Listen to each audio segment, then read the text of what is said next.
Այսօր աշխատանքային օրը խորհրդանշական էր Շենգավիթ բժշկական կենտրոնի մանկաբարձագինեկոլոգիական ծառայության և Նորք Մարաշ բժշկական կենտրոնի սրտաբանական թիմի համար։ 32-ամյա կնոջ կեսարյան հատումը որոշվել էր կատարել մասնագիտացված սրտաբանական կլինիկայում։ Պատճառը ծննդկանի սրտի բնածին արատն է։ Վիրահատության ամբողջ ընթացքում նրա սրտի աշխատանքը պետք է գտնվեր սրտաբանների խիստ վերահսկողության ներքո։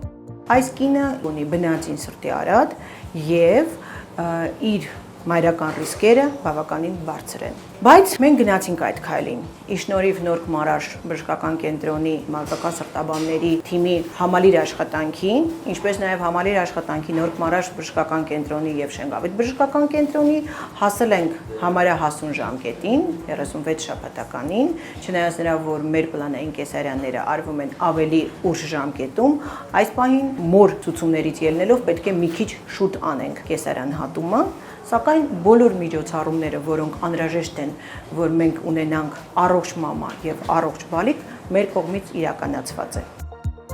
Երկու կենտրոնների բժիշկները համատեղ են վերահսկել հղիության ամբողջ ընթացքը։ Շենգավիթում հետևել են պտղի նորմալ զարգացմանը, իսկ Նորք Մարաշում հսկողության տակ են պահել մոր սիրտը։ Ծննդկանը սրտի բնածին արատ ունի, երկբեղ աորտալ-փական, արտահայտված նեղացում և անբավարարություն, էլի արտահայտված վերելաորտայի լայնացում։ Դիմել է մեզ հղի կարգավիճակով 13-14 շաբաթական ժամկետում և մեծ ցանկություն ուներ ունենալ անպայման երեխա, քանի որ նախկինում մի քանի հատ ընդհատումներ էր տեղի ունեցել։ Այո, անհնարին չէ, թույլատրվում է հղիություն ուղղակի բարձր ռիսկերով։ Երկու բժշկական կենտրոնների բժիշկները համատեղ եկել են այն եզրահանգման, որ այդ ռիսկը լիովին կառավարելի է իրենց համար։ Այդուհանդերձ վիրահատարանում սրտաբանական բրիգադը հերթապահում էր ամբողջ կազմով։ Սրտաբանների և սրտային վիրաբույժների թիմը անհրաժեշտության դեպքում պատրաստ էր միջամտելու ցանկացած պահի։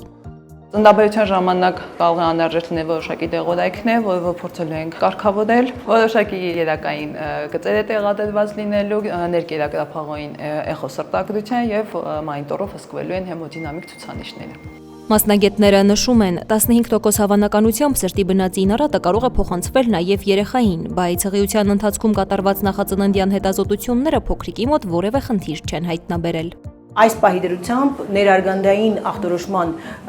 արդյունքներով մենք չունենք որևէ խնդիր սրտի արատի հետ կապված պտղի կողմից, բայց ուշադրության արժանի է նաև երեխան։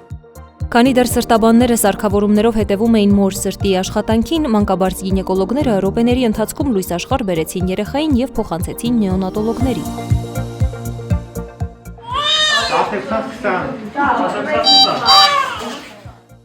Սրտաբանների միջամտության անհրաժեշտություն բարեբախտաբար չառաջացավ։ Երեխան ուներ շնչառական խնդիրներ, սակայն Շենգավիթ բժշկական կենտրոնի նորածնային և ինտենսիվ թերապիայի բաժանմունքի մասնագետների շնորհիվ վիճակը կայունացվեց։ Այնուհետև փոքրիկը տեղափոխվեց Շենգավիթ բժշկական կենտրոնի նորածնային և ինտենսիվ թերապիայի բաժանմունք, որը հագեցած է ժամանակակից նորածնային խնամքի համար անհրաժեշտ սարքավորումներով և բոլոր անհրաժեշտ պայմաններով։ Մայրը մնաց Նորք Մարաշ բժշկական կենտրոնի սրտաբանների խնամքի ներքո։ Սրտի բնածին բարդ արատով հղիության վարումը պահանջում է տարբեր մասնագիտությունների բժիշկների բացառիկ համագործակցություն։ Այս անգամ այդ համագործակցության շնորհիվ հնարավոր եղավ ապահովել ինչպես մայրիկի, այնպես էլ նորածնի անվտանգությունը, պարգևելով երկու փրկված կյանք։